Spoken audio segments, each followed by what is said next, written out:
وہ 3 دن کی دلہن چھت پہ اکیلی کھڑی تھی۔ اس کے لمبے اور گھنے بال کمر تک آئے ہوئے تھے۔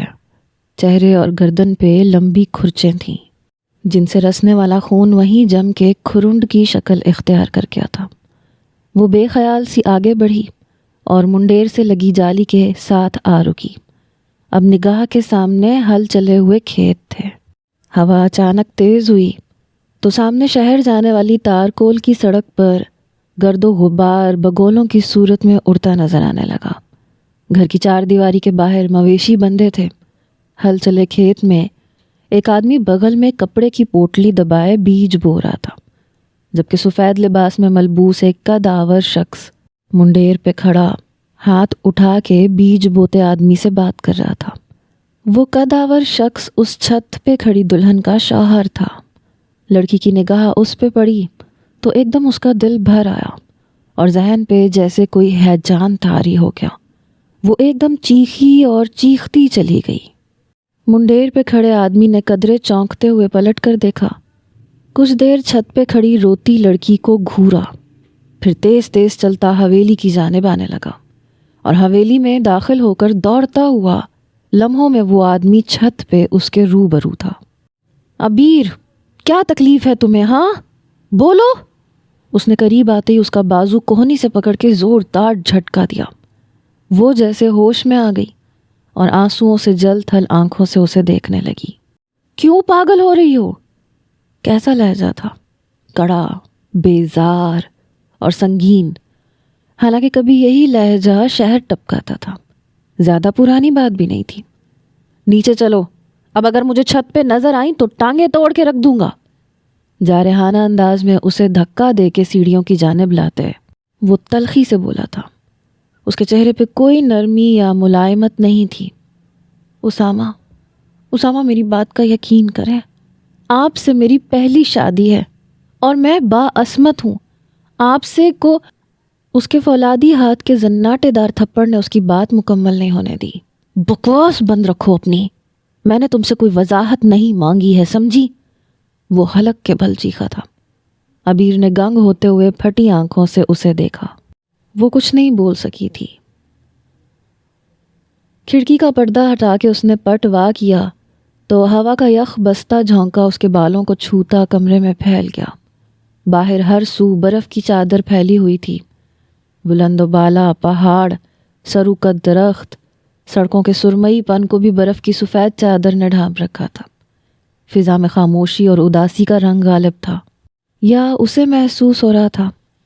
کمرے کے آتش دان میں آگ روشن تھی، مگر اس کے اندر جیسے کوئی گلیشیئر جمع ہوا تھا۔ نیا ٹھکانہ، وہ نئے لوگ، اور اس پہ دھوکہ۔ وہ جتنا سوچتی اس قدر مضطرب ہو جاتی تھی۔ گو کہ وہ اس دھوکے اور فریب کا بھی حصہ نہیں بنی تھی، مگر ضمیر زندہ ہو تو اضطراب اپنوں کی بے اعمالی پہ بھی نصیب ہوا کرتا ہے۔ مان اس کی نگاہ ایک نئے منظر پہ ٹھہر گئی۔ کربری یخ بستہ صبح کے ملگجے اجالوں میں جیسے ایک دم سورج کی سنہری کرنیں ہر سو جگمگانے لگیں۔ وہ جو کوئی بھی تھا، ٹریک سوٹ میں سڑک کنارے چلتے ہوئے اچانک گلاب کے کنج کے پاس رک گیا تھا۔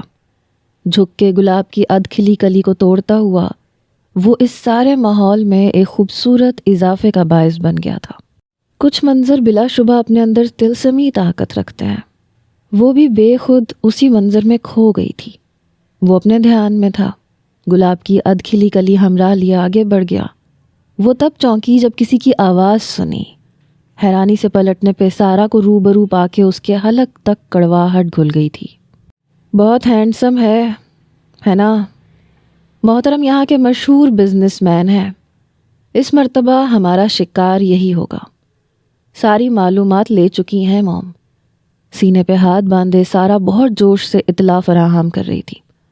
عبیر کا دل دھک سے رہ گیا، بلکہ انا نے تو اس پہ اپنے حسن جہاں سوز کے ڈورے بھی ڈالنے شروع کر دیے ہیں۔ عبیر نے ہونٹ بھینچ لیے اور کوشش کی کہ چہرے سے اخذ نہ ہونے پائے۔ کچھ کام تھا تمہیں مجھ سے؟ اس نے نروٹھے پن کی انتہا کر دی جبھی سارا کے چہرے پہ توہین کے احساسات سے آگ بھڑک اٹھی۔ موم کا میسج ہے تمہارے لیے، بس پڑھائی اب ختم کرو اور دھندے میں ہاتھ بٹاؤ۔ آج کل ویسے بھی بڑا مندہ چل رہا ہے، یہ تیسرا ٹھکانہ بدل لیا ہے مگر کوئی شکار نہیں پھنسا۔ تو یہ میرا مسئلہ نہیں ہے، عبیر نے کسی قدر ناگواری کا اظہار کیا۔ ہاں تمہارا مسئلہ کیوں ہوگا، تم تو بس عیش کرنے آئی ہو دنیا میں، بکاؤ مال تو ہم ہیں نا، پیسہ بنانے کی مشین۔ سارا تنفر سے بولتی چلی گئی، گویا اس گناہ آلود زندگی کا احساس ندامت بن کر انہیں بھی کچوکے لگاتا تھا۔ تو نہ بنو مشینیں، کس نے فورس کیا ہے؟ جو کچھ کر رہی ہو اپنی مرضی سے کرتی ہو۔ بغیر لگی لپٹی رکھے عبیر نے اسے سنانا شروع کی۔ سارا کو تو جیسے آگ لگ گئی۔ شٹ اپ، تمہیں کوئی حق نہیں پہنچتا میری انسلٹ کرنے کا، سمجھی؟ میں تمہاری انسلٹ نہیں کر رہی، حقیقت بیان کر رہی ہوں۔ یہ الگ بات ہے کہ حقیقت بہت شرمناک ہے۔ عبیر کے لہجے میں نہ صرف تعصب تھا بلکہ تضحیک اور حقارت بھی تھی۔ سارا اسے دیکھتی رہ گئی۔ تم بھی کوئی شریف زادی نہیں ہو، اسی سسٹم کا حصہ ہو، وہ چیخ پڑی تھی۔ عبیر کا چہرہ دھواں دھواں ہو کے رہ گیا۔ یہی بد نصیبی ہے میری، مگر یاد رکھنا میں تمہاری طرح اس گندگی میں نہیں رہوں گی۔ عبیر نے خود پرسکون رہتے ہوئے سارا کو آگ لگا دی تھی۔ غصے میں بے قابو ہوتی وہ اس پہ جھپٹ پڑی۔ اگلے ہی لمحے دونوں گتھم گتھا ہو چکی تھیں۔ ان کی چیخوں کوسنوں کی آواز پہ دوسرے کمرے سے موم، انا اور اینا دوڑتی ہوئی وہاں پہنچی تھی۔ انہیں ایک دوسرے کو نوچنے، کھسوٹنے اور گالیاں دیتے دیکھ کے موم کو صحیح معنوں میں دھچکا لگا تھا۔ انہوں نے اینا اور انا کے ساتھ مل کر بامشکل دونوں کو ایک دوسرے سے چھڑوایا۔ موم انا اور اینا کو اسے وہاں سے لے جانے کا اشارہ کر کے عبیر کو گھورنے لگی، جس کے بال کھل کے بکھر چکے تھے، چہرہ سرخ اور آنکھوں میں آنسو تھے۔ یہ سب کیا ہے عبیر؟ ان کا لہجہ بے حد سنگینی لیے ہوئے تھا۔ عبیر نے محض انہیں گھورنے پہ اکتفا کیا اور بکھرے بالوں کو سمیٹ کے بینڈ میں جکڑنے لگی۔ موم کو اس کی حرکت میں سراسر اپنی توہین محسوس ہوئی۔ یہ لڑکی شروع سے ہی اپنے انداز و اطوار کے باعث انہیں خائف کرتی رہی تھی، جبھی انہوں نے اس کے لیے اپنے مخصوص طریقہ کار کو بدلا تھا۔ وہ بہت زیرک اور جہاں دیدہ تھی۔ عبیر جیسی سرکش گھوڑی کو انہوں نے چابک سے نہیں، پیار کی تھپکی سے قابو کیا تھا، مگر پھر بھی اس کے تیور تیکھے اور انداز نخوت سے بھرا ہوا رہتا تھا۔ وہ ان میں سے کسی سے بھی گھلی ملی نہیں تھی۔ اس نے ہمیشہ اپنی ایک الگ دنیا بسائی تھی۔ وہ پڑھنا چاہتی تھی، موم نے پابندی نہیں لگائی، مگر آئے دن بدلنے والے ٹھکانوں کی وجہ سے انہوں نے بڑی مشکل سے ہی صحیح مگر اس کی ضد کے آگے ہار کر ہاسٹل میں اسے چھوڑ دیا۔ وہ انہیں ہاسٹل میں نہیں آنے دیتی تھی۔ اپنے حلقہ احباب میں انہیں ملوانے سے کیوں گریزاں تھی وہ جانتی تھی۔ اس کا بس چلتا تو شاید وہ چھٹیوں میں بھی ان کے پاس نہ آتی۔ کیا پوچھا ہے تم سے عبیر؟ اب کی مرتبہ انہوں نے اسے ڈانٹنا تھا۔ بہتر ہوگا آپ سارا سے پوچھ لیں۔ گردن پہ پڑنے والے سارا کے ناخنوں کی خراشوں کو دوپٹے سے سہلاتے ہوئے اس نے تلخی سے جواب دیا۔ میں تمہاری زبان سے سننا چاہتی ہوں۔ انہوں نے برہمی سے جواب دیا تو عبیر نے ہونٹ بھینچ لیے، جبکہ وہ ہنوز منتظر نگاہوں سے اسے تک رہی تھی۔ عبیر کو ناچار زبان کھولنی پڑی۔ اس کے مختصر ترین جواب پہ انہوں نے پرسوچ انداز میں ہنکارا بھرا۔ تمہیں اتنا غصہ کس بات کو سن کے آیا؟ پڑھائی چھوڑنے پہ یا دھندے میں ہاتھ بٹانے پہ؟ سوال ایسا تھا کہ عبیر کی گلابی رنگت کچھ اور بھی دہک کے انگارہ ہو گئی۔ موم آپ جانتی ہیں مجھے آپ کا یہ طریقہ کار پسند نہیں ہے، وہ کسی قدر بے بسی سے بولی تو انہوں نے محض سر کو اسبات میں جنبش دی۔ پھر یہ کہ میں آپ کے ساتھ شامل نہیں ہونا چاہتی، آپ میری ضد سمجھ لیں یا پھر التجا۔ اب کی بار اس کا لہجہ مزید مضبوط اور دو ٹوک تھا۔ اس کے چہرے پہ ٹھہری موم کی پرسوچ نگاہوں میں تفکر بھی اتر آیا۔ اس کے باوجود کہ یہ معاشرہ تمہیں تمہاری اس پاکی سمیت قبول نہیں کرے گا، تم پہ اس گھرانے کی عورت ہونے کا لیبل لگ چکا ہے عبیر۔ نہ کرے، مگر میں مجبوری میں بھی گناہ کا راستہ اختیار نہیں کروں گی۔ وہ پھر اسی قطعیت سے کہہ گئی۔ پھر کیا کرو گی؟ خودکشی؟ اب کی بار ان کے لہجے میں صرف جنجناہٹ نہیں تھی، طنز بھی تھا۔ موم بہتر ہوگا آپ مجھے میرے حال پہ چھوڑ دیں، میں کچھ نہ کچھ کر لوں گی، خدا بہتر راستے نکال دے گا۔ موم کچھ دیر اسے تکتی رہیں، پھر خاموشی سے اٹھ کے چلی گئیں۔ موم لبنہ فریدہ بیگم، والدین کی ڈھیر اولاد میں ان کا آخری نمبر تھا، اور ایسے بچے یا تو بہت زیادہ توجہ کا مستحق ہوتے ہیں یا پھر توجہ اور محبت میں بھی ان کا نمبر آخر میں ہی آتا ہے۔ ان کے ساتھ دوسرا معاملہ ہوا تھا۔ جوتے، کپڑے، یہاں تک کہ کتابیں تک انہیں ہمیشہ بڑے بھائی بہنوں کی استعمال شدہ ہی ملی تھیں۔ محدود آمدنی میں اتنے بڑے کنبے کی کفالت اور بے شمار اخراجات، کوئی ایک بھی تو ایسی خواہش نہیں تھی جو دل نے کی ہو اور وہ پوری بھی ہو گئی ہو۔ یہ محبت، توجہ میں کمی، خواہشات کی بے مائگی اور تشنگی ان کے اندر کیسی باغی سوچیں اور خیالات جنم دے چکی ہے، والدین کو اندازہ ہی نہ ہو سکا، اور وہ بیاہ کے اگلے گھر سدھار گئیں جو والدین کے گھر سے مختلف حالات میں ہرگز نہیں تھا۔ وہاں بھی زندگی کا ڈھب ویسا ہی تھا جس سے چھٹکارے کی وہ ہمیشہ متمنی رہی تھی، مگر چھٹکارا ہی تو نہیں تھا، تو انہوں نے حالات کو خود اپنے بل بوتے پہ بدلنے کی ٹھان لی۔ بغاوت تبدیلی کا سب سے مؤثر ہتھیار ثابت ہوا کرتی ہے۔ خوبصورتی پاس تھی، ناز و ادا سے آراستہ حسن سج سنور کر میدان میں اترا تو قدردانوں کی کمی نہ ہوئی۔ دنیا میں ایسے مردوں کی کمی نہیں ہے جنہیں عورت اشارہ کرے تو قدموں میں لوٹنے اور شرافت کے جامے سے باہر آنے میں دیر نہیں لگاتے۔ ایسے لوگوں کو اپنا وقت رنگین کرنا ہوتا ہے اور ان کی مٹھی اور جیب گرم ہو جاتی ہے۔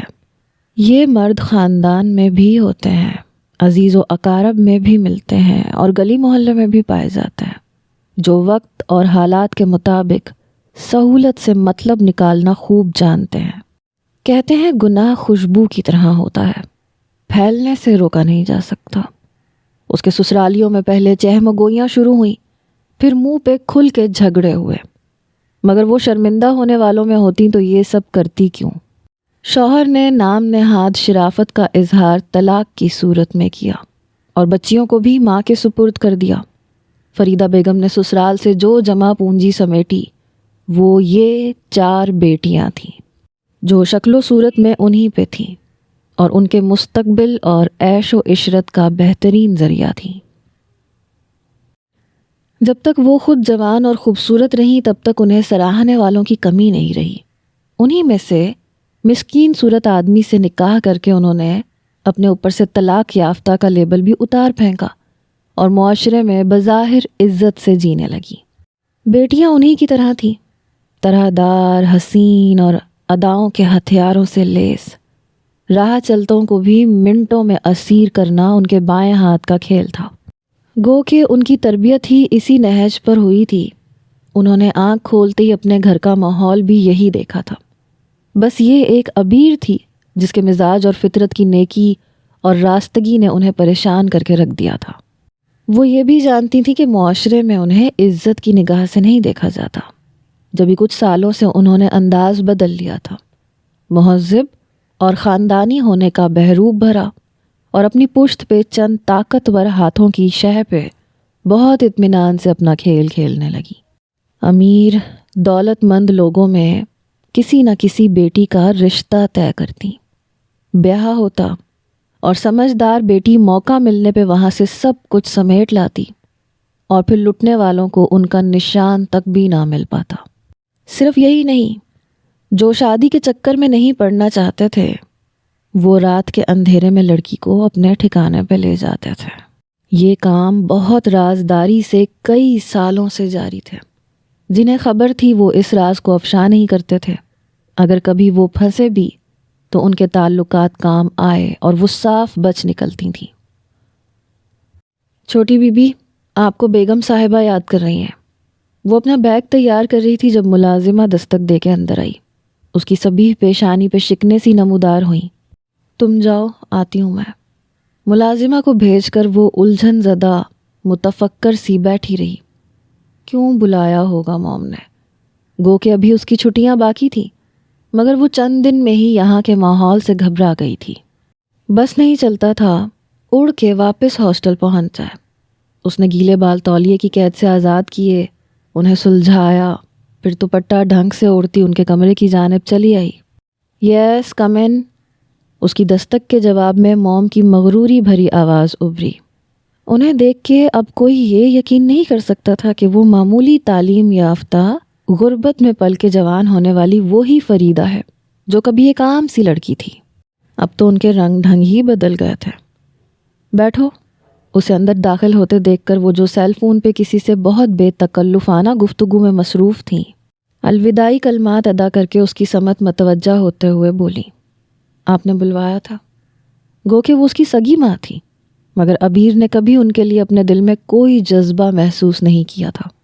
اس کی وجہ واضح تھی، اسے ان کے انداز و اطوار سے ہی نہیں، ان کی گناہ آلود زندگی سے بھی نفرت تھی۔ وہ ان سے شاکی تھی۔ انہوں نے اپنے ساتھ ساتھ اپنی اولاد کی بھی عاقبت تباہ کر ڈالی تھی۔ ایکچولی یہاں ایک فیملی نے ہمیں اپنے پوتے کی برتھ ڈے پارٹی میں انوائٹ کیا ہے۔ ایسا ہے کہ تم آج شام کی اس تقریب کے لیے انا کے ساتھ جا کر اپنا پارٹی ویئر لے آؤ، مگر میں وہاں جانے میں انٹرسٹڈ نہیں ہوں۔ تو انٹرسٹڈ نہ ہونا ایک الگ بات ہے اور کسی کام کو کرنا ایک یکسر الگ بات ہے۔ تم وہاں جا رہی ہو، اٹس مائی آرڈر، اوکے؟ اب وہی کرو جو میں نے کہا ہے۔ ان کے لہجے میں واضح حکم تھا۔ عبیر کچھ دیر ہونٹ بھینچے خاموش کھڑی رہی، پھر ایک جھٹکے سے پلٹ کر وہاں سے چلی گئی۔ وہ انا کے ساتھ مارکیٹ نہیں گئی تھی۔ اس کا خیال تھا کہ موم ایک طوفان اٹھائیں گی، مگر اس کے برعکس ان کی خاموشی پر اسے حیرت نے آن لیا تھا۔ یہ حیرت اس وقت اضطراب اور شدید تعصف میں ڈھل گئی جب شام میں موم نے اس کا ڈریس لا کے اس کے پاس رکھ دیا۔ تمہارے پاس صرف آدھا گھنٹہ ہے عبیر، اور سنو، آج سے تمہاری پڑھائی کا سلسلہ ختم۔ تم ہمارے ساتھ کام میں شامل ہو رہی ہو۔ سارا کی بات غلط نہیں ہے، میں نے تم سے یہ امتیازی سلوک کر کے تمہیں زیادہ سر پہ چڑھا لیا ہے۔ بس بہت ہو چکے یہ لاڈ وغیرہ، مگر میں ایسا ہرگز نہیں کروں گی، یہ بات آپ بھی سن لیں۔ اس نے طیش میں آتے ہوئے کپڑے اٹھا کے پھینک دیے۔ موم نے جواباً اسے سرد نظروں سے کچھ دیر ہونٹ بھینچ کے دیکھا، پھر جب وہ بولی تو ان کا لہجہ سخت تھا۔ ایس پی دلبر چٹھا کو جانتی ہو، جو پچھلے ہفتے اینا کی برتھ ڈے پارٹی پر یہاں آیا تھا؟ تمہیں ایک نظر دیکھ کے تم پہ مر مٹا تھا، مگر میں نے اسے انکار کر دیا تھا۔ تو وجہ یہ تھی کہ میں تمہیں ہرٹ نہیں کرنا چاہتی تھی، نہ ہی میں ایک دم تمہیں اس راستے پہ ڈال دینا چاہتی تھی۔ میں نے تمہارے لیے صاف راستہ چنا ہے۔ یاد رکھو، اگر تم نے اب پھر اکڑ دکھانے کی کوشش کی تو میں آج رات ہی چٹھا کو یہاں بلوا لوں گی۔ ایک رات کے وہ مجھے کم از کم بھی 50,000 ہنس کے دے سکتا ہے، مگر میں یہ سودا پھر صرف ایک رات کا نہیں کروں گی۔ ان کے لہجے کی سنگینی نے عبیر کے حواس سلب کر دیے تھے اور چہرہ بالکل فک کر ڈالا تھا۔ نگاہوں کے سامنے 60-65 سالہ دلبر چٹھا گھوم گیا، جس کی آنکھوں میں وحشت اور خباثت تھی۔ عبیر سے چند منٹ اس کا سامنا محال ہو گیا تھا۔ بغاوت، سرکشی اور تنفر کے جذبات خوف کی چادر میں جا چھپے۔ اس کی جگہ لاچاری اور بے بسی نے لے لی۔ وہ لڑکھڑاتے قدموں سے پلٹی تو موم کا لایا ہوا ڈریس اس کے ہاتھ میں تھا اور آنکھوں میں بے تحاشا نمی۔ بہت زبردست ارینجمنٹ تھی۔ گھاس اور پیڑ پودوں کو زرد سفید روشنی نے بہت دل فریب اور خوبصورت تاثر عطا کیا تھا۔ دلکش خوشبوئیں ماحول کا حصہ بنی ہوئی تھیں۔ ایک سائڈ پہ کھانے کی ٹیبلز ترتیب سے لگی ہوئی تھیں۔ وسیع رقبے پہ پھیلا لان اور سفید سنگ مرمر کی شان سے سر اٹھائے خوبصورت رہائش گاہ اپنے مکینوں کے اعلیٰ ذوق کی غماز تھی۔ لان کے سبزہ زار پہ ہی تقریب کا انعقاد تھا، جو بہت اعلیٰ پیمانے پہ کیا گیا تھا۔ رنگ و بو کا ایک سیلاب گویا وہاں امڈ آیا تھا۔ وہ ایسی تقریبات کی مشاق تھی اور نہ عادی۔ جب بھی اس نے اپنے لیے وہ کونا منتخب کیا جو قدرے الگ تھلگ تھا، لاتعداد برقی کمکموں کی روشنی وہاں تک آتے آتے اتنی مان پڑ جاتی تھی کہ بہت کچھ واضح دکھائی بھی نہ دیتا تھا۔ اس نے ماحول سے فرار کی خاطر ہی سر اٹھا کے آسمان کو اداس اور مزمحل نظروں سے دیکھا، گویا اللہ سے اپنی ماں کے سلوک کی شکایت کر رہی ہو۔ آسمان پہ بادل چھائے ہوئے تھے۔ جب ہی تیرگی محسوس ہوئی، اس نے پھر سے سر جھکا لیا۔ اینا، سارا اور انا ماحول میں پوری طرح سے رچی بسی ہوئی تھیں۔ یقیناً ان کا وہاں پہلے سے تعارف تھا، جبھی بے تکلفی سے گھومتی پھر رہی تھیں۔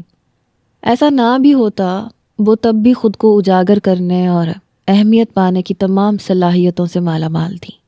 اوہ اچھا، تو آپ مسز باجوہ کی صاحبزادی ہیں؟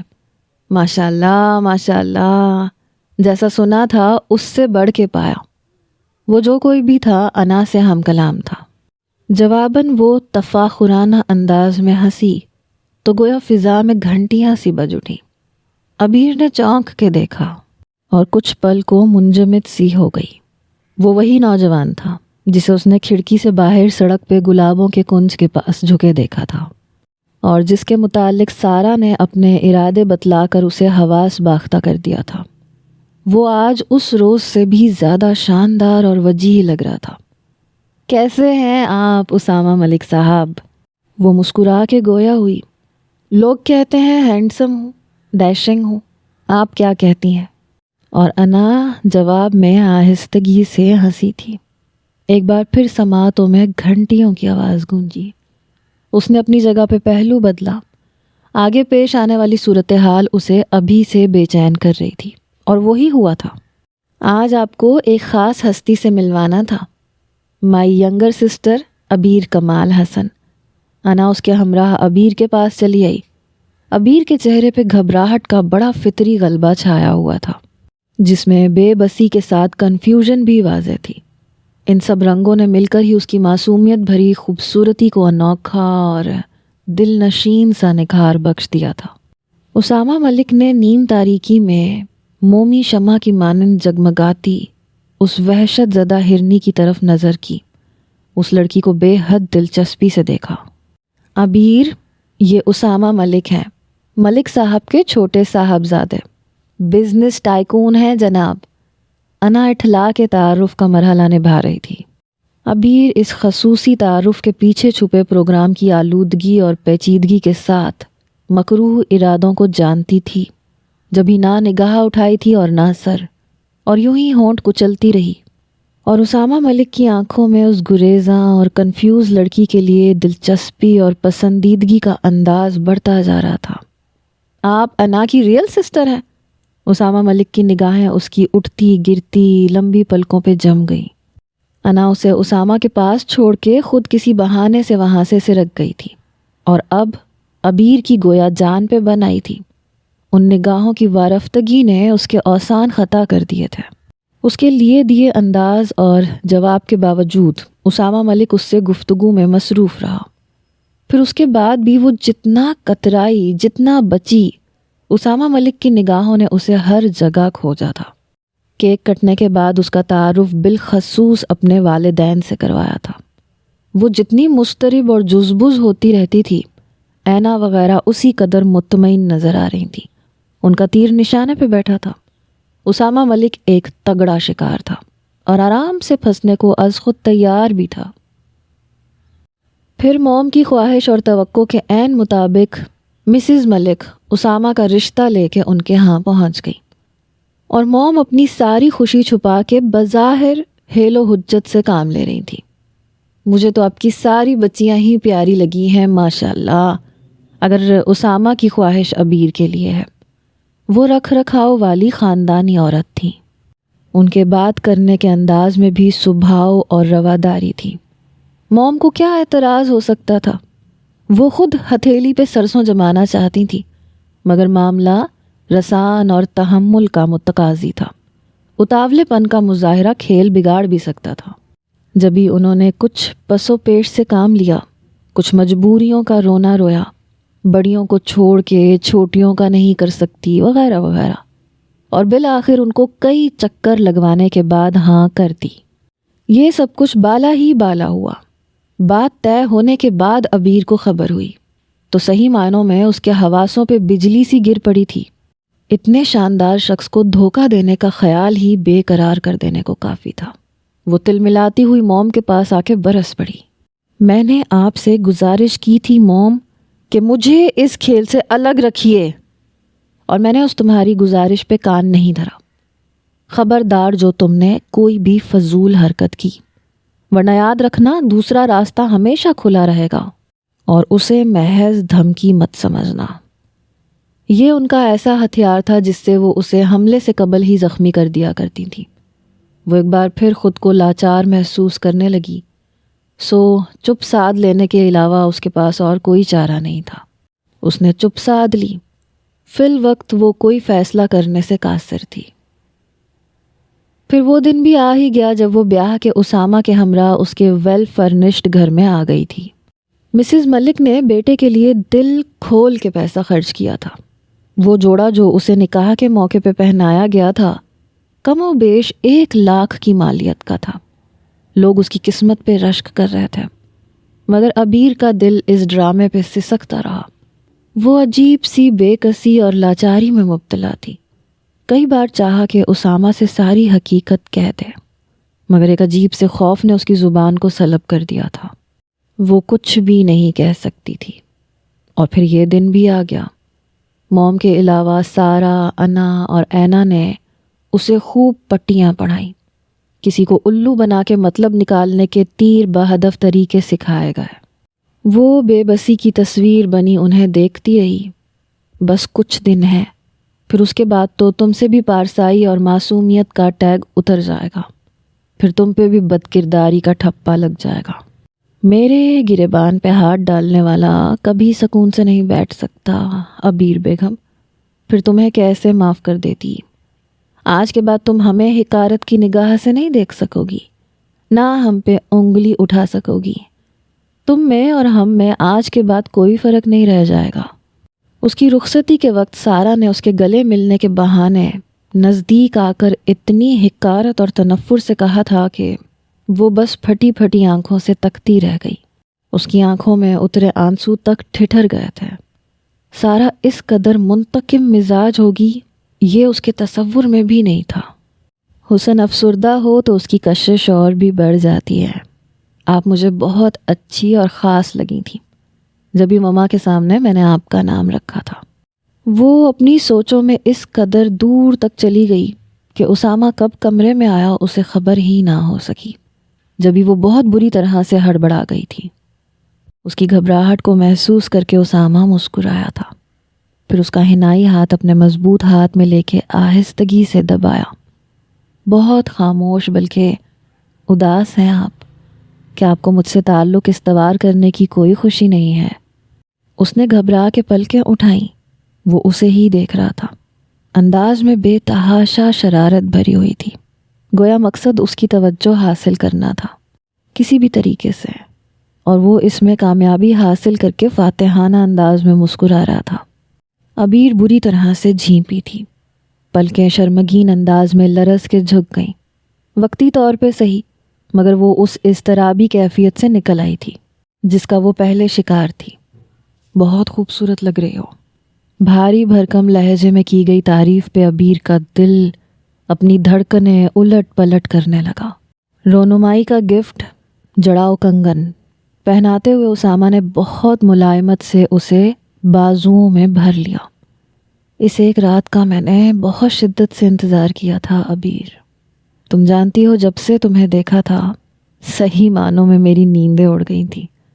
اسامہ لمس جذبات کی شدتوں سے چور تھا اور دھیما ہوتا بالآخر سرگوشی میں ڈھل گیا تھا۔ عبیر کی آنکھیں نہ جانے کس جذبے کے تحت بھر آئی تھیں۔ بھلا وہ اتنی عزت افزائی اور محبت کے لائق کہاں تھی؟ کیوں رو رہی ہو؟ اسامہ نے اس کی آنسوؤں کی نمی کو محسوس کر کے بے چینی سے سوال کیا تھا۔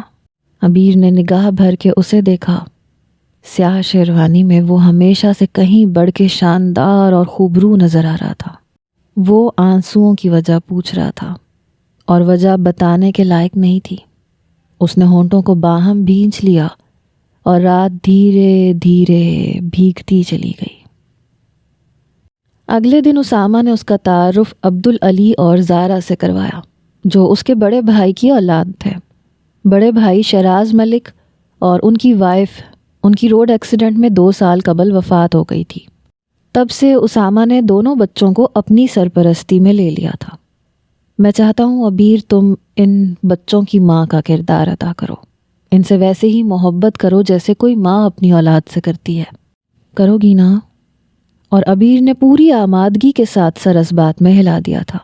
اس ایک رات میں وہ فیصلہ کر چکی تھی کہ وہ اسامہ کو دھوکہ نہیں دے گی، چاہے موم اسے کتنا ہی کیوں نہ اکسائے۔ وہ اسامہ کو خود مناسب الفاظ میں اپنی صفائی پیش کر سکتی تھی۔ وہ اس سے درخواست کر سکتی تھی کہ وہ اسے ان غلط لوگوں سے بچا لے۔ صبح نماز کے بعد دعا میں بھی اس نے رب کریم سے یہی التجا کی تھی، اور اسے پورا یقین تھا کہ خدا اس کی فریاد کو رد نہیں کرے گا۔ اپنے راستوں پہ چلنے والوں کا وہ خود مددگار ہو جایا کرتا ہے۔ بلا شبہ رسم کے مطابق اسامہ اسے موم کی طرف ملوانے کو لایا تو اس کے انداز میں واضح بے دلی تھی۔ موم نے اس سے نگاہوں ہی نگاہوں میں کچھ سوال کیے تھے، مگر وہ نظریں چرا گئی تھی، اور موم اتنی جزبز ہوئی کہ اپنی جگہ پہ پہلو بدل کے رہ گئی جبھی انہوں نے بہانے سے اسے وہاں سے ہٹا دیا تھا۔ عبیر بیٹا دیکھنا ذرا، اینا نے ابھی تک چائے کیوں نہیں تیار کروائی؟ وہ جانتی تھی کہ بات بنتی نہ دیکھ کے انہوں نے اسے سمجھدار اور عیار بیٹیوں کے نرغے میں دے دیا ہے، جو لازماً اس سے اصل بات اگلوائیں گی۔ جبھی وہ کسی قدر ڈسٹرب ہوئی تھی، اسامہ کے سامنے انکار کی پوزیشن میں بھی نہیں تھی، اسی لیے وہ اٹھ کے باہر تو آ گئی، مگر اینا کے پاس جانے کا اس کا قطعی ارادہ نہیں تھا۔ مگر وہ سب تو جیسے اس کی طاق میں تھی، اسے باہر آتے ہی دبوچ کے گویا سوالات کی بوچھاڑ کر دی۔ کیا کچھ ہاتھ آ گیا؟ تم نے اس کی جائیداد اور بینک بیلنس وغیرہ کی معلومات لے لی؟ اسامہ نے رونمائی میں کیا دیا تھا؟ وہ ساتھ لے کے آنا تھا نا، ظاہر ہے قیمتی چیز ہوگی، زیور بھی کسی بہانے سے اٹھا کے لے آتی، اسی طرح تو کرنا ہوتا ہے، کیا پتا تم کتنی دیر تک وہاں ہو۔ وہ لا تعلق بنی ہونٹ بھینچے سلگتی آنکھیں جھکائے کھڑی رہی، گویا تہیا کر لیا تھا کہ ان کی کسی بات کا جواب نہیں دینا۔ جبھی سارا کو تو جیسے آگ لگ گئی۔ تم ہمارے ساتھ ایسا نہیں کر سکتی، یاد رکھو تم ہر لحاظ سے ہمارے رحم و کرم پہ ہو، تمہاری حیثیت بہرحال کسی کٹ پتلی سے زیادہ نہیں ہے جس کی ڈور ہمارے ہاتھ میں ہے۔ پارسائی کا ڈرامہ رچانے کی ضرورت نہیں ہے، بس جتنی جلدی ہو سکے اپنا مقصد حاصل کرو، ہم زیادہ انتظار نہیں کر سکتے۔ اور سنو، کوشش کرنا اس اسامہ سے دور رہنے کی، ایسا نہ ہو کہ وہاں سے لوٹو تو اس کے بچے کی زنجیر تمہارے قدموں میں پڑ چکی ہو۔ ابورشن وغیرہ کے جدید طریقے کے باوجود فیگر کا ستیہ ناس ہو جایا کرتا ہے۔ تم سمجھ رہی ہو نا میں کیا کہہ رہی ہوں؟ سارا نے غصے میں اسے گھورتے ہوئے ٹہوکا دیا۔ وہ پتھر کی مورتی کی طرح بے بس نظروں سے اسے تکے گئی۔ موم چائے کا کہہ رہی ہیں۔ کچھ دیر بعد وہ بولی تو اس کا لہجہ اس کے چہرے کی طرح سپاٹ تھا، یوں جیسے ان کی کسی بات کو سرے سے اس نے سنا ہی نہ ہو۔ اپنی بات مکمل کر کے وہ ان کی تلملاہٹ دیکھنے کو رکی نہیں تھی۔ پلٹ کے کچن سے نکلی تو اسامہ کو دروازے کے باہر موجود پا کے اسے کرنٹ لگا۔ اسے لگا کسی نے یک لخت زمین اس کے قدموں تلے سے کھینچ لی ہو۔ کون ہو تم؟ میں صرف سچ سننا چاہتا ہوں، یاد رکھنا اگر تم نے غلط بیانی کی تو میں تمہیں زندہ زمین میں بھی گاڑ سکتا ہوں۔ اس کا چہرہ اسامہ کے سخت ہاتھوں کی بے رحم گرفت میں تھا۔ وہ لہجہ اتنا صفاق اور سنگین تھا جبکہ چہرے کے تنے ہوئے اوزات اس کے قہر و غضب کے گواہ تھے۔ عبیر کی تو اس وقت روح قبض ہو گئی تھی، گویا جب اس نے کچن کے باہر اسامہ کو موجود پایا تھا وہ بے قصور ہوتے ہوئے بھی اس کے عتاب کا نشانہ بننے کو رہ گئی تھی۔ وہ اسے واپس لے کے آیا تو بیڈ روم تک پتہ نہیں کیسے خود پہ ضبط کیے کڑے پہرے بٹھائے رکھے۔ اس کے بعد وہ کوئی وحشی جنونی انسان تھا جو عبیر کی آہوں اور کراہوں کی صورت نکلتے سچ پہ آپے سے باہر ہوتا اسے تشدد کا نشانہ بناتا رہا۔ عبیر کے دل و دماغ پہ مجرمانہ بوجھ دھرا تھا، جبھی اس نے کچھ بھی چھپائے بغیر سب کچھ اس کے سامنے کھول کے رکھ دیا۔ مگر جب اس نے اپنی صفائی پیش کرنی چاہی تب وہ بپھر اٹھا۔ تو یہ پلان تھا تمہارا جس کے تحت تم نے مجھ سے شادی کی تھی؟ بدکردار عورت! اس کا ہاتھ اٹھا تو پھر رکنے میں نہیں آ رہا تھا۔ عبیر پٹتے ہوئے بھی اپنی بے گناہی کا یقین دلانے کی کوشش کرتی رہی، جبھی تو وہ کچھ اور غضبناک ہوا۔ تم نے دھوکہ دیا مجھے، اسامہ ملک کو! How dare you! وہ جیسے توہین سے پاگل ہو رہا تھا۔ نہیں نہیں، میں تو آپ سے شادی بھی نہیں کرنا چاہتی تھی۔ بکواس بند کرو فاحشہ عورت، تم اگر ان کے پلان میں شامل نہ ہوتی تو اس طرح سج دھج کے مجھے الجھانے کیوں آتی؟ اور میں اتنا احمق تھا، اتنی آسانی سے تمہارے جال میں پھنس گیا۔ وہ دانت بھینچ کے غرایا تھا۔ عبیر اس کی وحشت کے آگے سراسیمہ ہونے لگی تھی۔ وہ کتنی دیر جیسے خود ہی ہونٹ بھینچ کے اور ٹہل کے اپنا غصہ ضبط کرتا رہا، پھر پلٹ کے باہر نکل گیا۔ عبیر وہیں بیٹھ کے سسکنے لگی۔ اس کے ہونٹ کے زیریں کنارے سے خون جاری ہو گیا تھا۔ گردن پہ گہری خراشیں تھیں جو اسامہ کے تشدد کا نتیجہ تھی۔ اس کی یہ سراسیمگی ابھی اسی طرح سے اسے گھیرے ہوئے تھی جب وہ پھر سے اس کے پاس چلا آیا۔ اٹھو، تم اسی وقت میرے ساتھ چلو، اس نے عبیر کے پاس رک کے اسے ٹھوکر مارتے ہوئے کہا۔ وہ پہلے کھٹکی، پھر سخت وحشت زدہ سی ہو گئی۔ کہاں؟ آپ کہاں لے کے جائیں گے مجھے؟ کتنا خوف تھا اس کی نگاہوں میں۔ جواب میں اسامہ کی آنکھوں میں صرف قہر نہیں اترا تھا، تضحیک بھی در آئی تھی۔ تم ہو اس قابل کہ میں تمہیں اپنے ارادے بتاؤں؟ ہاں؟ وہ آنکھیں نکال کے غرایا تھا اور عبیر شرم سے گڑنے لگی تھی۔ پھر وہ ایک لفظ نہیں بولی اور اگلے چند گھنٹوں میں وہ اس حویلی میں آ گئی تھی جہاں اس کی حیثیت شاید ملازموں سے بھی بدتر تھی یا پھر کسی قیدی کے جیسی۔ وہ اپنے مستقبل کے سزا کے متعلق فی الحال آگاہ نہیں ہو سکی تھی۔ اسے قسمت سے شکوہ نہیں تھا، اکثر والدین کی غلطی کا خمیازہ اولاد کو ہی بھگتنا پڑتا ہے۔ یہ تمہارے کرتوتوں کی بہت معمولی سزا ہے۔ میں تو تمہیں پولیس کے حوالے بھی کر سکتا تھا، مگر میں بے غیرت نہیں ہوں۔ جیسے بھی صحیح، مگر تم میری بیوی بن چکی ہو۔ اس بھول میں مت رہنا کہ میں تمہیں طلاق دوں گا تاکہ تم گلچھڑے اڑانے لگو۔ یہ ہے وہ جگہ جہاں تمہیں اپنی زندگی کے باقی ماندہ دن گزارنے ہیں۔ وہ اسے حویلی کے جس کمرے میں لے کے آیا تھا اس میں زندگی کی ہر سہولت تھی، مگر باہر کی دنیا سے رابطے کو ایک کھڑکی تک نہیں تھی۔ دوسرے لفظوں میں اسے زندان میں ڈال دیا گیا تھا۔ جو کچھ تم نے کیا، اس کے بعد اگر میں تمہیں قتل بھی کر دیتا تو تمہاری گناہ آلودہ زندگی پہ احسان ہوتا، مگر میں تمہارے گندے خون سے اپنے ہاتھ نہیں رنگنا چاہتا تھا۔ کتنی حقارت تھی ان آنکھوں میں جس میں عبیر نے کبھی اپنی محبت کے سنہری رنگ اترتے دیکھے تھے۔ اس نے آنسوؤں سے چمکتی آنکھوں کو جھکا لیا۔ اس موقع پہ کچھ کہہ کے وہ اس کے غصے کو ہوا نہیں دینا چاہتی تھی۔ پھر اسے چھوڑ کے وہ خود واپس چلا گیا۔ عبیر کے لیے زندگی جتنی بھی تنگ ہوئی تھی، مگر ضمیر پہ کوئی بوجھ نہیں تھا۔ وہ مطمئن تھی۔ خدا کے ہاں اس کی دعائیں مستجاب ٹھہری تھیں اور اسے گناہ سے آلودہ راستوں سے بچا لیا گیا تھا۔ دلہن کہاں ہے؟ اسامہ ابھی آفس سے آ کے بیٹھا تھا جب مسز ملک نے اس کے پاس آ کے حیرانی سے پوچھا۔ اسامہ نے انہیں بھی اس معاملے کی ہوا تک نہیں لگنے دی تھی۔ وہ اتنا انا پرست تھا کہ سگی ماں کے آگے بھی بیوی کی بد کرداری کو کھول کے نہیں رکھ سکتا تھا۔ سبکی کا احساس اسے ہر وقت کچوکے لگایا کرتا تھا۔ یہ خیال کہ اسے کتنی آسانی سے ٹریپ کر لیا گیا تھا اسے اکثر جنون سے دوچار کرنے لگتا تھا۔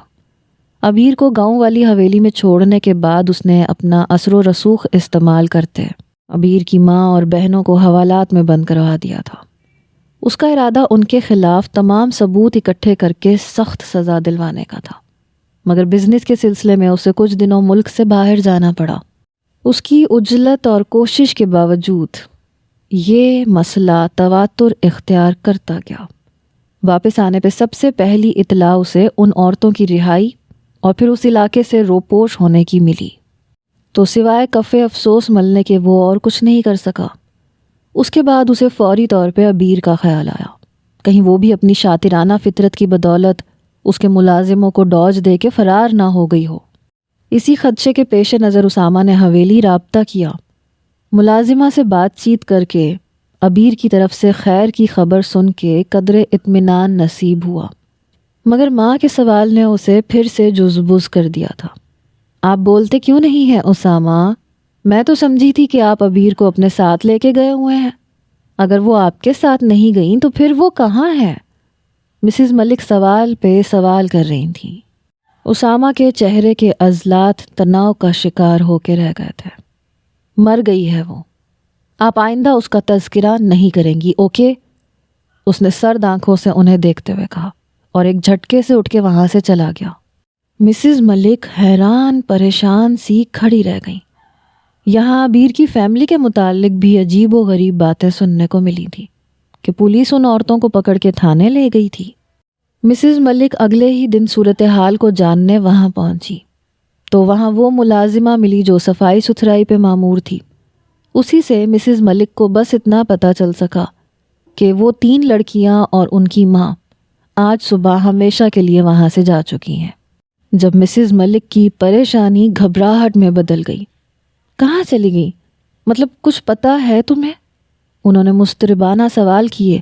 جواب میں ملازمہ نے رازداری سے ان کے نزدیک ہو کے جو کچھ کہا وہ انہیں پریشان کر گیا تھا۔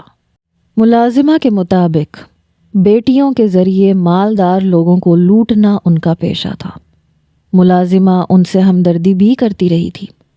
آپ کو رشتہ کرنے سے قبل اچھی طرح چھان بین کرنی چاہیے تھی بیگم صاحبہ، مگر وہ لوگ اس طرح کے لگتے تو نہیں تھے۔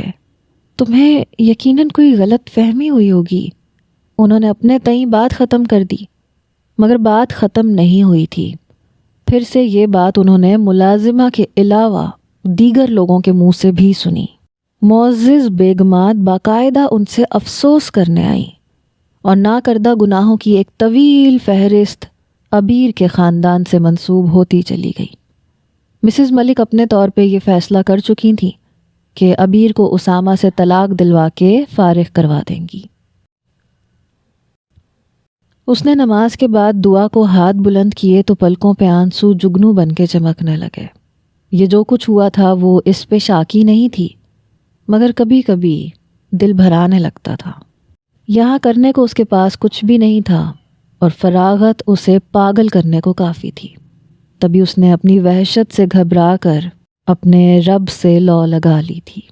اللہ جو دلوں کے بھید سے آگاہ ہے تو وہ اس صورت میں بھی اپنے بندے کا منتظر رہتا ہے۔ اگر وہ گنہگار ہو تو وہ تو پھر بے قصور تھی۔ اللہ کی یاد سے دل کو سکون دینا چاہا تو جیسے ہر غم سے آزاد ہو گئی۔ پہلے جو دل کو ہر وقت دھڑکا لگا رہتا تھا اسامہ کے کسی بھی انتہائی فیصلے کا، اب اس سے بھی گویا چھٹکارا مل گیا تھا۔ دروازہ کھلنے کی آواز پہ اس کے سکون میں فرق نہیں آیا تھا۔ ملازمہ جس کے ذمہ اس کا کھانا پہنچانا تھا وہ اس کے دروازے کی چابی کی مالک بھی تھی۔ اس نے سکون سے دعا مانگی، پھر منہ پہ ہاتھ پھیر کے اٹھتے ہوئے جائے نماز طے کرنے لگی۔ سلیقے سے اوڑے دوپٹے کے ساتھ اس نے جیسے ہی رخ پھیرا، انواڑی پلنگ کی بیک سے ٹیک لگائے اپنی ہی سمت متوجہ اسامہ کو روبرو پا کے وہ اپنی جگہ جیسے ساکن کھڑی رہ گئی۔ اسامہ نظریں اسی پہ جمائے اس کے نزدیک آ گیا۔ عبیر کی صرف نظریں نہیں جھکیں، دل بھی دھڑک اٹھا۔ بہت اچھا کر رہی ہو، خدا سے معافی مانگ کے اپنے گناہ بخشوا رہی ہو، مگر یاد رکھنا میں تمہیں کبھی معاف نہیں کروں گا۔ سگریٹ ہونٹوں سے نکال کر جوتے تلے مسلتے ہوئے اس نے سرد آواز میں جتلایا۔ عبیر نے جواب میں چپ سادھ رکھی تھی تو اسامہ کو اس کا یہ سکوت زہر آلود کرنے لگا۔ کیا ثابت کرنا چاہتی ہو تم کہ میری باتوں سے تمہیں کوئی فرق نہیں پڑتا؟ اسامہ نے غراتے ہوئے ایک دم اس کی گردن دبوچ لی۔ عبیر اس کی گرفت میں پھڑ پھڑائی تھی۔ مجھے معاف کرتے ہیں اسامہ، میں بکواس بند رکھو سمجھی؟ اس نے نفرت زدہ انداز میں اسے جھٹک دیا تھا۔ وہ صوفے پہ جا کے گری اور سر صوفے کی ہتھی سے جا لگا۔ زمین آسمان جیسے اس کی نظروں میں گھوم گئے، مگر آزمائش ختم نہیں ہوئی تھی۔ ساجدہ بتا رہی تھی کہ تم پریگننٹ ہو، بتایا کیوں نہیں تم نے مجھے؟ وہ کڑے تیوروں سے اسے گھور رہا تھا۔ عبیر کے اوسان خطا ہونے لگے۔ وہ کہہ نہیں سکی کہ اس نے ایسا کوئی اختیار نہیں دیا تھا اسے، نہ سہولت دی تھی، مگر زبان تو جیسے گنگ تھی، خوف سے، مجبوریوں سے۔ مجھے یہ بچہ نہیں چاہیے، سن رہی ہو تم؟ جہنم واصل کرو اس گناہ کی پیداوار کو۔ جی؟ عبیر کی آنکھیں حیرت اور خوف سے پھٹ ہی گئیں۔ اسامہ کے تاثرات مزید خوفناکی سمیٹ لائے۔ ایسے کیا دیکھ رہی ہو مجھے جیسے بہت بڑا کارنامہ انجام دیا ہو؟ وہ دانت بھینچ کے بولا تھا۔ اس کے لہجے میں ایسی تپش تھی جس کی آنچ روح تک کو سلگا رہی تھی۔ یہ ناجائز بچہ نہیں ہے کہ میں اسے ضائع کروا دوں۔ اور اس کی بات اسامہ کے اٹھے ہوئے تھپڑ کی بدولت ادھوری رہ گئی۔ اس کا ہاتھ اس انداز میں عبیر کے چہرے پہ پڑا کہ اس کے ہونٹ اور ناک سے ایک ساتھ خون چھلک پڑا، مگر اسامہ کی آنکھوں سے پھر بھی نفرت کی چنگاریاں پھوٹ رہی تھیں۔ مجھے سبق پڑھانا چاہتی ہو؟ مجھے؟ بدبخت عورت، کیا سمجھتی ہو خود کو؟ مجھے کیا پتا مجھ تک آنے سے پہلے تم کتنے مردوں کے دل بہلانے کا کام کر چکی تھی۔ یہ کس کا گناہ ہے جسے تم میرے سر تھوپنا چاہتی ہو؟ تم جیسی بدکماش عورتوں کے سب ہتھ کنڈوں سے بخوبی آگاہ ہوں میں۔ اس کا لہجہ اس کی نظروں سے زیادہ شدید اور بے لحاظ تھا۔ عبیر گال پہ ہاتھ رکھے کچھ دیر اسے دیکھتی رہی، پھر جانے کیا ہوا، وہ خوف اور بے بسی جیسے کہیں گم ہو گئی۔ اس کی جگہ طیش اور غیظ و غضب نے لے لی۔ کوئی بجلی سی چمکی تھی اور اس نے آگے بڑھ کے اسامہ کا گریبان پکڑ لیا تھا۔ کیا سمجھتے ہو تم خود کو کہ تم بہت پارسا ہو اور میں بد کردار عورت ہوں؟ ہاں، میں نے تمہیں بتایا تھا، اپنی صفائی بھی دی تھی۔ میری پارسائی کی نشانی جو تم نے سلوک کیا تھا میرے ساتھ، میں نے اسے خاموشی سے سہ لیا تھا۔ یہ بھی میری نیک تنیت کا اظہار تھا۔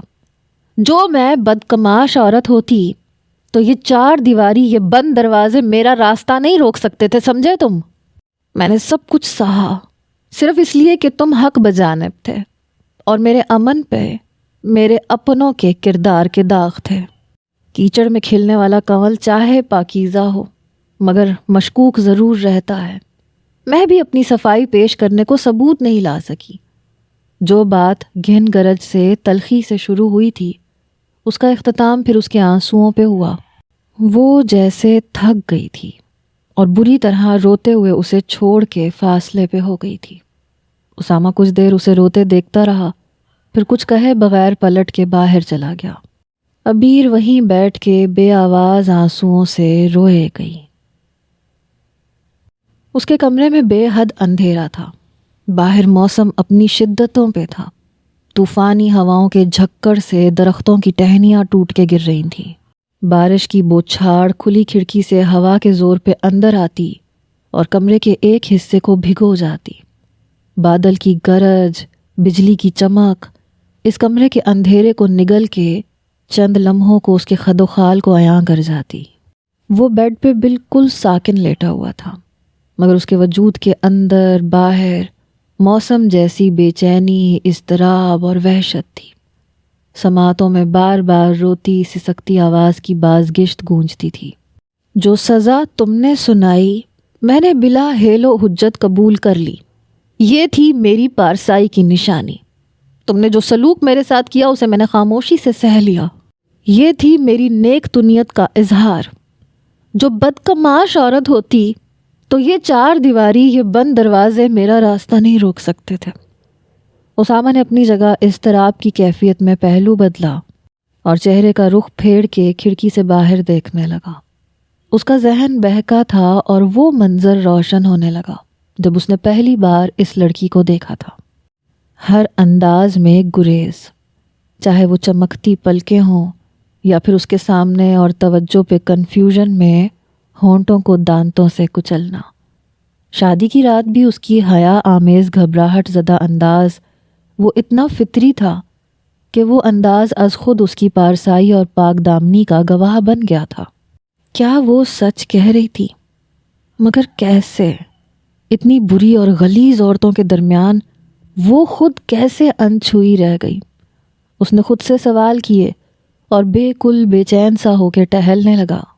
سگریٹ کے کش لیتے، دھواں بکھیرتے، وہ صرف اسے ہی سوچتا رہا۔ اس میں شک نہیں تھا کہ وہ اس سے محبت کرنے لگا تھا۔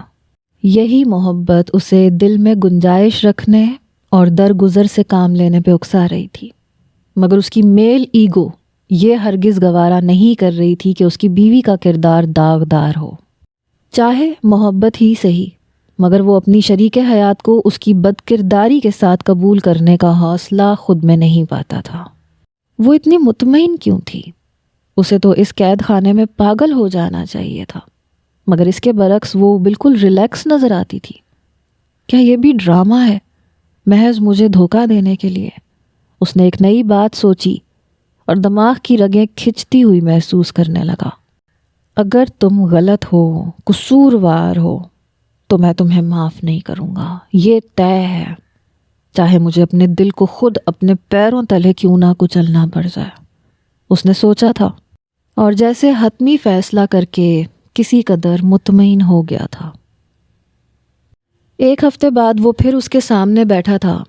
پچھلی بار اس کی روبرو پا کے عبیر کے چہرے پہ پہلے حیرت اتری، پھر خوف۔ البتہ اسے وہاں نارمل انداز میں چلتے پھرتے سوتے اٹھتے دیکھ کر جو چیز اس نے سب سے زیادہ شدت سے نوٹ کی تھی وہ اس کا اطمینان تھا۔ یعنی وہ اس ماحول سے، اس سزا سے پریشان نہیں تھی، نہ ہی وحشت زدہ تھی۔ اس کے برعکس اس کے چہرے پہ ایک ٹھہراؤ، ایک سکون تھا۔ اسی سکون نے اسامہ کے اندر سب سے زیادہ سوال اٹھائے تھے۔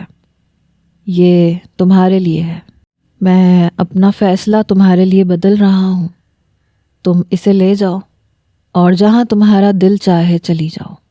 اسامہ نے اپنے ہمراہ لایا بریف کیس اس کے سامنے رکھ کے کہا۔ اس کے لہجے میں سنجیدگی تھی، بے پناہ سنجیدگی۔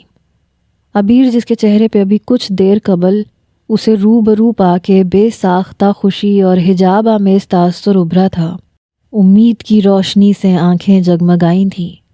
اس کے حوالے سے کچھ بھی اچھا ہونے کی امید، کسی گنجائش کی امید۔ اس کے چہرے پہ اس کی بات سن کے پہلے غیر یقینی اور دکھ بھرا تاثر ابھرا، پھر بتدریج خوف، وحشت اور سراسیمگی چھاتی چلی گئی۔ آنکھوں میں ایک عجیب سا تاثر اتر آیا۔ کچھ کہنے کی کوشش میں اس کے ہونٹ محض کپ کپا کے رہ گئے۔ اس بیگ میں وہی سب کچھ ہے جس کی چاہ میں تم نے مجھ سے شادی کی تھی، مجھے دھوکہ دینا چاہا تھا۔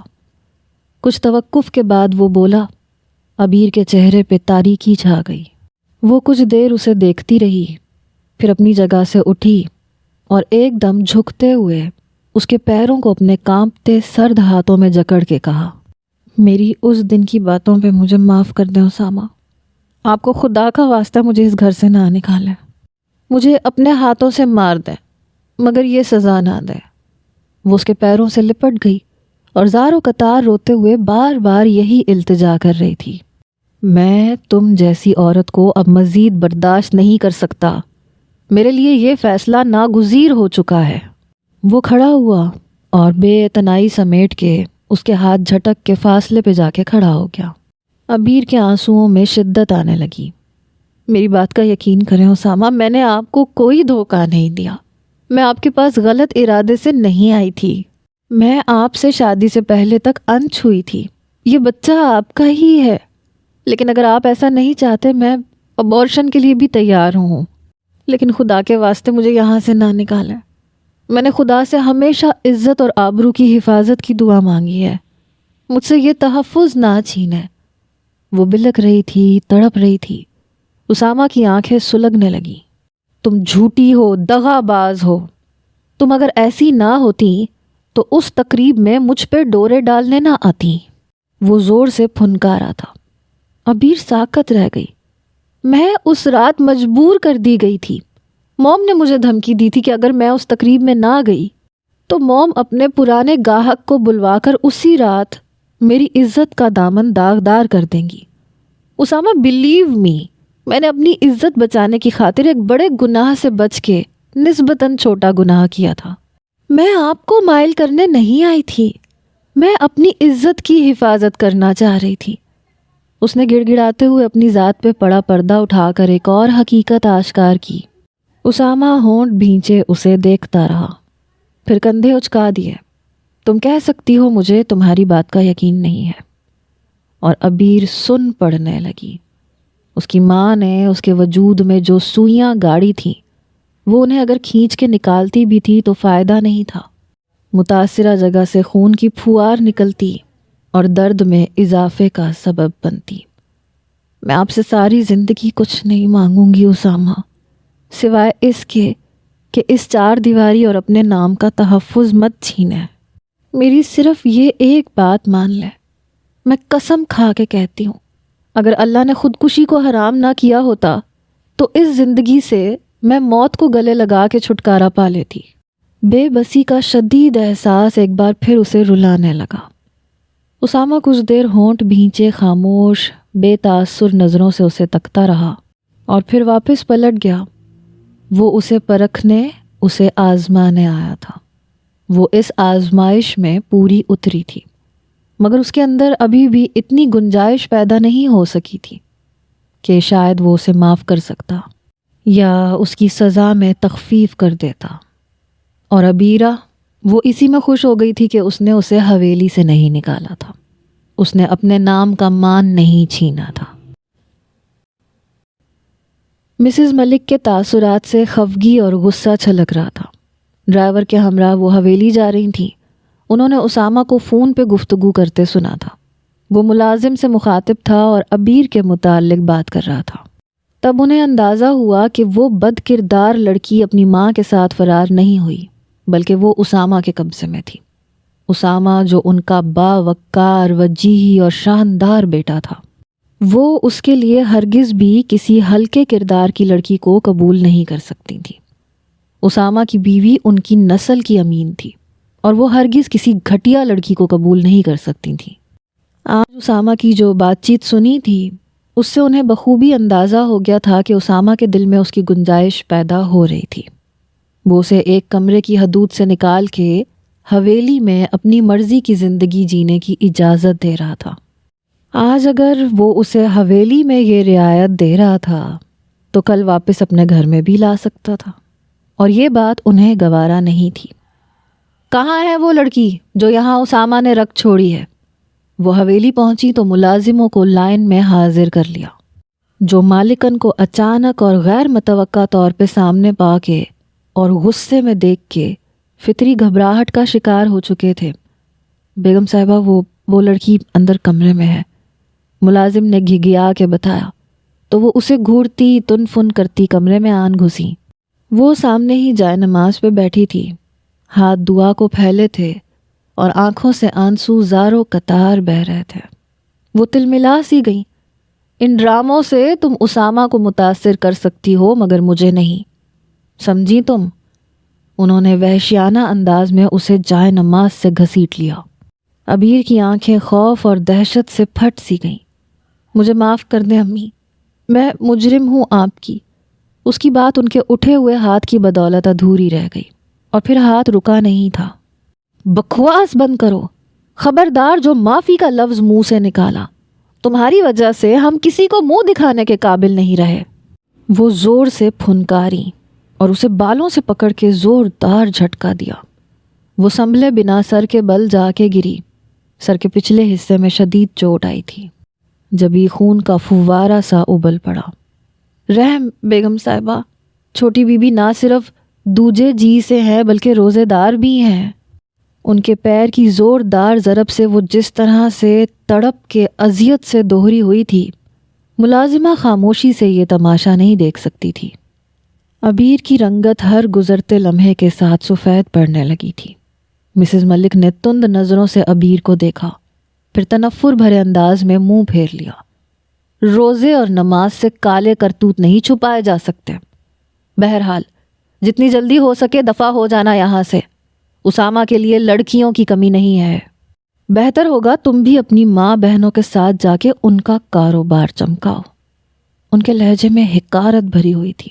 عبیر کو سب سے زیادہ تکلیف اس بات پہ ہوئی تھی، جبھی کچھ دیر پہلے کی ذلت اور سبکی کے ساتھ ہر تکلیف فراموش کر کے ان کے آگے دونوں ہاتھ جوڑ کے گڑ گڑا پڑی۔ میں بے قصور ہوں، خدا کی قسم، میرا یقین کریں، مجھے کچھ نہ دیں، بس اس گھر سے نہ نکالیں، چاہے ملازم کی حیثیت سے رہنے دیں، آپ کو خدا کا واسطہ ہے۔ وہ زاروں قطار رو رہی تھی۔ مسز ملک نے پرسوچ اور جانچتی نظروں سے اسے دیکھا۔ وہ سر تا پا کانپی تھی اور رحم طلب نظروں سے انہیں دیکھ رہی تھی۔ انہوں نے ہونٹ بھینچے اور منہ پھیر لیا۔ سعدیہ، اسے میں یہاں رہنے کی اجازت دے رہی ہوں مگر یہ یہاں ملازم کی حیثیت سے رہے گی۔ انہوں نے حکم سنایا اور واپس پلٹ گئیں۔ ان کے خیال میں یہ رحم دلی کی انتہا تھی۔ بہت پرتپش اور حبس زدہ شام تھی۔ افطار میں ابھی خاصا وقت تھا۔ اس کے علاوہ وہاں اکثر ملازماؤں کے روزے تھے۔ سحر اور افطار میں خود سارا کھانا بنانے کا انتظام وہ سنبھالا کرتی تھی۔ یہ اس کا اچھا سلوک اور نرم رویہ تھا کہ وہاں موجود سب ملازم اس کی عزت کرتے تھے اور اپنی مالکن کی حکم عدولی کرتے ہوئے اسے اپنے سے برتر یعنی مالکوں کی طرح توقیر دیا کرتے تھے۔ تو وہ شرمندہ ہونے لگتی تھی۔ اس نے شربت بنا کے فریج میں رکھا، خود پائپ لگا کے صحن میں چھڑکاؤ کرنے لگی۔ تبھی حویلی کے اندرونی دروازے سے اسامہ اندر آیا۔ پائپ ابیر کے ہاتھ سے چھوٹ گیا۔ ماں کے بعد بیٹے کے تیور پتہ نہیں کتنے برے ہوتے۔ خوف اس کی رنگت میں زردیاں بھرنے لگا۔ السلام علیکم۔ اسامہ کے نزدیک آنے پہ اس کے ہونٹ کپ کپ آئے تھے۔ نظریں مجرموں کے انداز میں جھک کے قدموں سے جا ملی تھی۔ وعلیکم السلام، کیسی ہو؟ سوال ہوا اور ابیر بے یقینی سے اسے دیکھنے لگی۔ اتنا مشکل سوال پوچھ لیا کہ یوں خوف زدہ نظر آنے لگی۔ شوہر ہوں تمہارا، سخت غسیلا ٹیچر نہیں ہوں۔ اس کا سر تھپک کے وہ خفیف سا مسکرایا۔ ابیر کا سکتہ ٹوٹا مگر حیرت ہنوز تھی۔ تم قابل بھروسہ نہیں ہو ابیر، مگر میں تمہیں موقع ضرور دینا چاہوں گا۔ پتہ نہیں کیوں مگر میں تم سے دھوکہ کھانے کو بھی تیار ہوں۔ اس کا ہاتھ پکڑ کے وہ اندر لے آیا اور گہرا سانس بھر کے آہستگی سے کہہ رہا تھا۔ ابیر کی آنکھیں پانیوں سے بھر گئیں۔ اسے یقین نہیں آ سکا۔ اسامہ نے جو کہا ہے، جو ابھی اس نے سنا ہے۔ امی بہت خفا ہیں مگر انہوں نے بھی گنجائش نکال لی ہے۔ میں چاہتا تو تمہیں یہاں سے نکال سکتا تھا طلاق دے کے، مگر میں ایسا نہیں کر رہا۔ معاف کرنا خدائی وصف ہے اور خدا معاف کرنے والوں کو پسند کرتا ہے۔ میں نہیں جانتا میں اتنا اعلیٰ ظرف کیوں بن رہا ہوں اور میں اس اعلیٰ ظرفی پہ قائم رہوں گا یا نہیں۔ تم دعا کرنا کہ میں اس پہ قائم رہوں۔ وہ رسانیت سے کہہ رہا تھا۔ ابیر کی آنکھیں چھلک پڑیں۔ وہ کچھ کہنا چاہتی تھی مگر شدت جذبات سے کچھ بولا ہی نہیں گیا۔ آنسو اس کے ہر جذبے کے مظہر بن گئے۔ پیچھے پلٹ کے دیکھوں تو مجھے اپنی زندگی میں کوئی نیکی، کوئی ایسا کام نظر نہیں آتا جو میں نے خالصتاً خدا کے لیے کیا ہو۔ تم کہہ سکتی ہو کہ یہ درگزر، یہ معافی میں نے خدا کی رضا حاصل کرنے کو کی ہے۔ وہ دلوں میں گنجائش نکالنے والا ہے۔ مجھے تمہارے معاملے میں اعلیٰ ظرفی پہ قائم رکھے۔ تم دعا کرو گی نا؟ وہ سوال کر رہا تھا۔ اسی پل فضا میں مغرب کی اذان کی مقدس آواز گونجی۔ اس نے پوری آمادگی کے ساتھ سر ہلایا تھا۔ اسامہ اس کا ہاتھ پکڑ کے باہر لے آیا، وہاں جہاں سب ملازمین جمع تھے اور روزہ افطار کر رہے تھے۔ اسامہ نے پلیٹ سے کھجور اٹھا کے خود اس کے منہ میں ڈالی۔ آج میرا روزہ نہیں ہے، میں گرمی میں روزہ نہیں رکھتا، مگر کل تم مجھے سحری کے لیے ضرور جگا دینا۔ وہ اسے تاکید کر رہا تھا۔ ابیر کے دل میں جیسے ڈھیروں سکون اتر آیا۔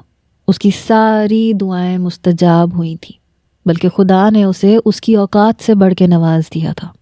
عید میں ابھی کچھ دن تھے مگر اسے ابھی سے عید سعید کی خوشخبری مل چکی تھی۔